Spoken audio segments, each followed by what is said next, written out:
Hi, I'm Kenny Castro, and I'm here at Focus Springfield, and I'm moments away from checking in and chatting with Kris, the owner of Games and Friends, newly opened December 2nd of 2021, and we're going to be talking and having a nice conversation about some of the events that they've been hosting at the space and the upcoming Yu-Gi-Oh tournament on August 20th that they are hosting.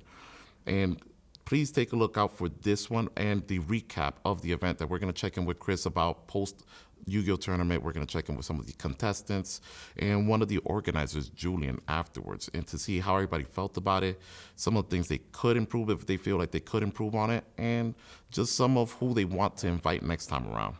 And with that being said, let me welcome Kris into the conversation. How's it going, Kris? I know you are the owner of Games and Friends, right?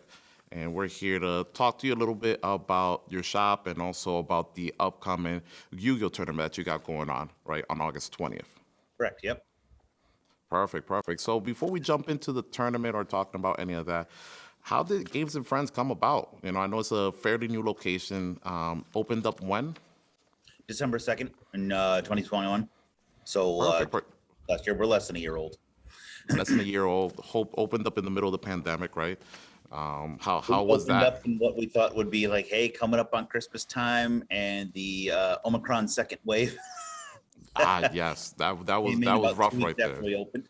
So, I can only imagine that was one of those shockers, right? You said, wait it, a second, I wasn't expecting this to happen, right? oh, 100%. Yep. So with that happening, right? Like, what were your thoughts? Like you opened the shop and what were you trying to bring with this shop? Like the community that you were trying to build. What are you trying to offer the city of Springfield with the shop? Very briefly, I'll give you similar answer to that I gave when WWLP came out, and that is when I was in my mid-teens, there was a shop that opened near me, and as a very awkward teen, they it was a place where I was very comfortable. It was a my people kind of space. So yeah, I mean that was the thing. I had this nice little spot where I could be awkward out in the world, come out of the world, and it was its own little contained place of happiness. And this Like was a safe kind of space, right? I guess you could call it that. Yeah. I don't know that we even had that phrase back then. I mean, this is back in the mid '80s or so. Uh, Dating yourself, a bit dating yourself, but it's all right. but again, Listen, hey, Kris, I'll take getting older. You get one alternative to that. So right? And actually, I'm very excited to see that you say that because I would say I grew up in Springfield. Like I arrived here when I was in seventh grade. Didn't really have a space like that. Like I was very much into animes, into board games, video games, a little bit of everything, and I didn't have anywhere where I could just go and just kind of explore that side. High school and middle school, I went and I did my sports that I enjoyed, yep, but really, where could I be my natural geek self, right? yep. So to see that you're providing that kind of space is exciting. Like especially as I have a 10-year-old son who's into all of that, right? And I know we talked about some of the things you guys offer. Can you like outline some of that, some of the weekly stuff that you guys do at the shop so that others can know about it as well? The largest part of what we provide is space for folks. We have a large amount of gaming space. We have table space. We've got a TV that's up on our wall that will play various, your Marvel, your DC, or something like that. Just something that's put up in the background that people can watch while they're playing their games. But they don't even have to play games. You can kind of see behind me. We have a little community section there, and that is all just games, books, a little bit of manga you can play, use, read in the store. None of that stuff over there is for sale. All of that you can just use and then just put back when you're done. So if you're playing games, you have some reference materials. If you're in and you're just looking to kill times, there's some board games or card games you can play. There's a little bit of manga that's over there that my wife helped me get a hold of because she's a Springfield librarian. So that's the main thing is there is a spot. You know what I mean? So we have free Wi-Fi that you can use for your phones. You can just come in and literally chill. You can either join up with your friends or sit off to the side. It's whatever. That's been kind of the idea from the beginning. That's amazing. That's amazing because honestly, you know, that doesn't only provide the space, but it also lets others meet each other, right? I understand you guys got a Discord for the shop where others can join, kind of touch base, kind of make some meetups right at the shop and coordinate information, and kind of from what I was told, that's how one of the event organizers actually, ends up setting up where he teaches Yu-Gi-Oh, right? Julian, it's through Discord. Sometimes somebody will say, "Hey, can you help me out with XYZ?" And he's like, "Meet me at the shop at X time," right? Julian has been a big time when it comes to any somebody who's new to the game, somebody who's coming back to the game, somebody who is just wants something that's close by. Julian has been kind of Johnny on the spot, if you will, to get people back into the game, to get people playing the game, to help them teach the rules, to build their Yu-Gi-Oh decks, A to Z, 1 to 100. That's what Julian has been doing for Yu-Gi-Oh. So That's amazing. So talking about getting back to the Yu-Gi-Oh, right? yeah. How did the tournament come about? Whose idea? Who brought it up to you? What's the story behind it? Strangely enough, it was somebody who plays another game, Magic the Gathering, Okay. who is kind of like the Julian for Magic. He had a hold of it's a custom piece of a Yu-Gi-Oh deck box. It's a beautiful piece, and he was like, "Hey, I have this thing. I'd like to donate." And then it was, okay, well, what are we gonna do with this thing? And so here we Yep. are. So are we saying this custom deck box is that whoever wins the tournament's gonna walk off with that? They are. Yep. There That 100% of all the proceeds that go into the tournament are in prize support. that's amazing. That's good to know. So anybody that wants to go check it out, do know that proceeds are going towards the tournament, towards the prizes. And that's amazing. So how many organizers do you have helping you put together this tournament? There are two at this time. So there's Julian, of course, and another person by the name of Gabe Okay. has been also right on top of all that stuff as well. So they've got like flyers. They made up your applications. They've got the Google site so that you can sign up. They put all of that together. All I had to do was just be here and say, "Hey, I'll host your tournament," and then they're running with it. Your various communities are very motivated to grow them, and Yu-Gi-Oh as is generally not quite as large as others, so the people that are in it are commensurately more motivated to get Mm. that word out, to come on down, to come play, to come do your Yu-Gi-Oh tournament. And there's apparently there's such a dearth of Yu-Gi-Oh places that people are shocked that there's one that they can come and play. That hey, there's a tournament over here. So, I- that's amazing that you bring that up because I was actually going to ask, are there any other places or shops that are hosting tournaments in the area? I don't know if there's other places that actually host tournaments. There's a number of other shops that host spaces for them. Okay. I would assume that that there are other places that host tournaments and whatnot. It's just that for Yu-Gi-Oh, they tend to be on the younger side, not like necessarily kids. There are kids through adults, but if you're here and here's your adults, Yep. most of them tend to be from there. So Okay. there's not a lot of travel time Mm. that they can reliably get a hold of. So there Okay. are some that can, much like Julian and a few others, but of course they're not going to ferry the entire community around. So Exactly. we're spot, we're close by, we're right at the end of a bus route, so they can get straight to us. So, That does sound amazing, and I would assume, what do you think? Do you think you're going to see a lot of individuals kind of come out from outside of Springfield to come in for the tournament? for this one, I'm not entirely sure, to be perfectly honest with you. I'm not quite since this is our first one, Yeah. I'm not sure how magnetic it will actually Okay. be. Um, what I am fairly sure of is that once that goes off, then you'll have much more of a word of mouth that goes on. Yes. And so those that can travel probably will travel. We had Perfect. our second Warhammer tournament not too long ago. And from there we had folks that compared to the first one travel further out to come down to this one, driving several hours to come down to it. So once the word is out, and, if they say if you build it, they will come. So Yeah, it's all about getting the ball rolling, right? Letting the momentum speak for itself. Let it roll, and it'll pick up all the stragglers, right? That are looking for a space to, participate in a tournament, right? And they say, oh, that's wait the a plan. second. They see pictures, they see the outcome of the first one, and they say, well, I think I could take that person on who won. They Yeah. hear about the deck, and they say, oh, well, I have a better deck than that person, right? So they might come out and say, well, let me put my skills to the test, right?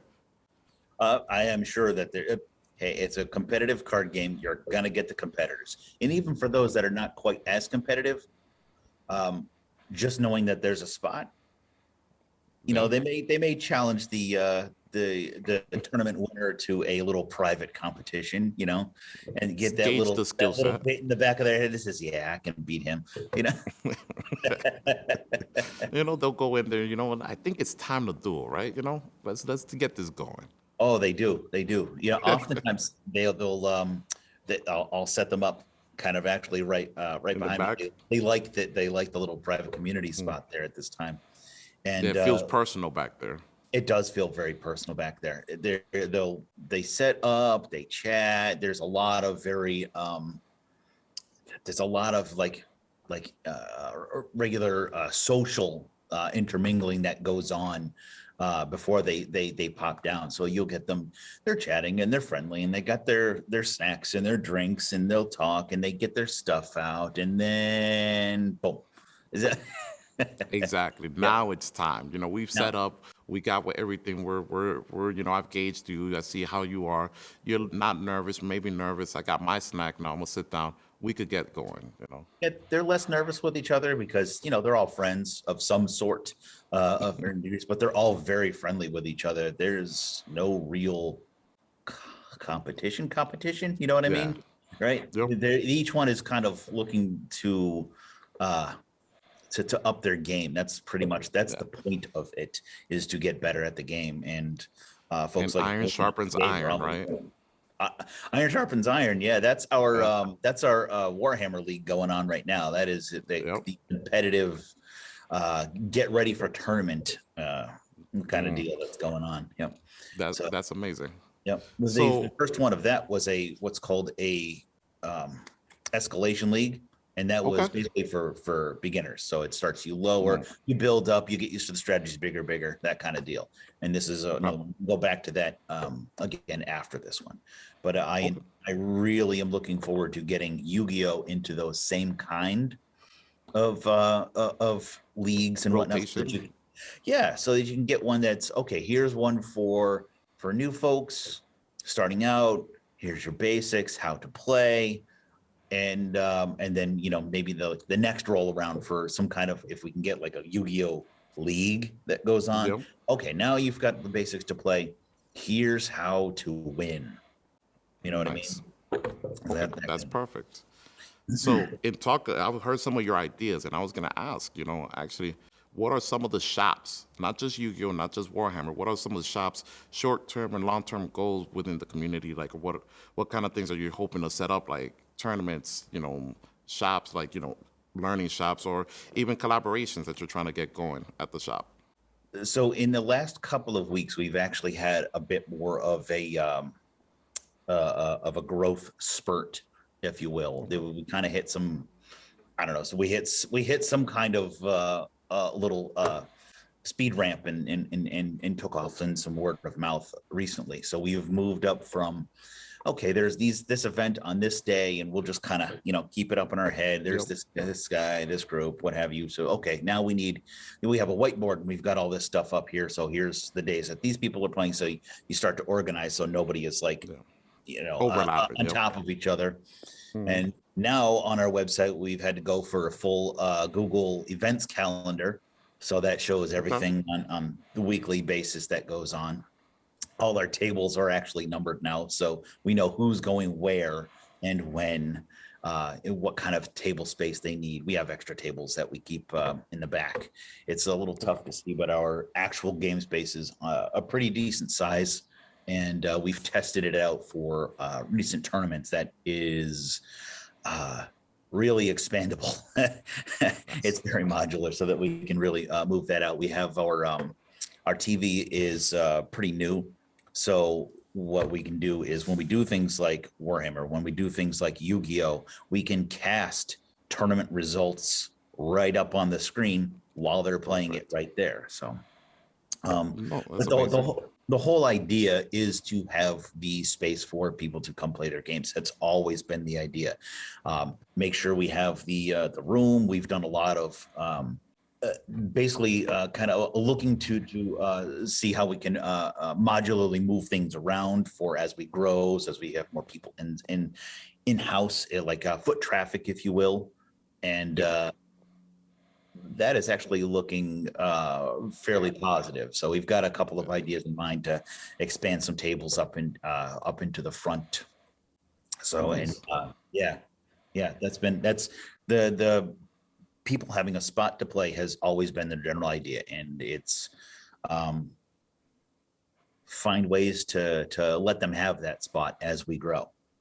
So we're not just jumping everybody on the same table. Make sure we have the space, make sure we have the chairs, and of course, actually, I didn't even mention the community space that we have behind us. I started with a little bit of a seed library, if you will. I brought in some of my own old books or games and put them back there. And then, but at this time, 85% or so is customer donated. Yes. That's amazing. A good portion of that center piece is one guy who donated a bunch of his stuff, and others donated games, and others donated books, and that goes to show the community you're already growing at the shop. They're willing to come and donate so that others can enjoy some of the things that they already have had time with. Not only that, but a good portion of our like top of shelf decoration, very little of that is mine. I put a couple of pieces up, and I've got somebody who's donated in like pieces for a couple of Marvel things. There's little Thors that are around. Somebody's got a whole Gundam collection up on my shelves, and of course we don't own them. We don't sell them, but they like to display their stuff, and so that's what a lot of it is. So almost like I said, if you come in and you'll find things that are like toys and figures and whatnot up on shelves, almost none of that is mine. That's funny to hear. And I can attest. I know you gave me a tour this past Saturday, and I actually will say right here, I love the space. Thank you. How spacious it was, how you had the tournament set up, and just the flow of being able to walk. And now felt as though, wow, there's a whole tournament happening, and I'm still able to walk freely in this space and take a look and explore, and not be in anyone's way. It was remarkable. I'm so used to some spaces where I walk in and they got something going on, and I'm bumping into people and I'm saying, sorry, I know you got a tournament going on, but you had a really great setup. So I would invite anybody that wants to take a tour, check it out, go check it out. And here's where I'm going to give a little extra credit to someone else. I had an idea in mind of, I wanted to make sure that you can have space in between, because a bunch of stores, you want to cram as much product in there as possible, and that kind of comes at the expense of your personal space. Well, a lot of us are less comfortable being as close to a bunch of people as possible. Well, my best friend Jesse Chisholm, who is also my store manager, so I had the idea of, I want to do this kind of thing, but every piece of everything you've seen here, every piece of furniture is there because Jesse put it there. Like he made that design. It flows front to back because Jesse put it there. That's amazing. Yeah. And you see it, right? The community is great where you don't even take credit for the design. You say, hey, my best friend handled it, right? Hey, the stuff here, the community donated. Yeah. Hey, that's perfect. And if anybody wants to take anything away, is that, Kris, you seem to be an amazing store owner, and thank you. We're hoping to see more events out of Games and Friends, and to cover them, right? So I missed the last part. I'm sorry. And to cover them, we're hoping to cover some of those events in the future. Hey, I hope you do. I mean, you are more than welcome to, come on down, see the events, talk to the people. Thank you, Chris. So I won't take too much of your time. I know you're getting ready to open up shop, right? Yep. And we look forward to the recap of the tournament when we'll check in, see your thoughts, how you felt about it. Maybe talk to a couple of contestants, check in with Julian, and all of that at that time. And I just want to say thank you for making me feel comfortable as well. You're welcome, Chris. You're welcome. I told you it will be a flowing conversation. Mission accomplished. Thank you, man. I hope you have a great day. Thank you. Right back at you.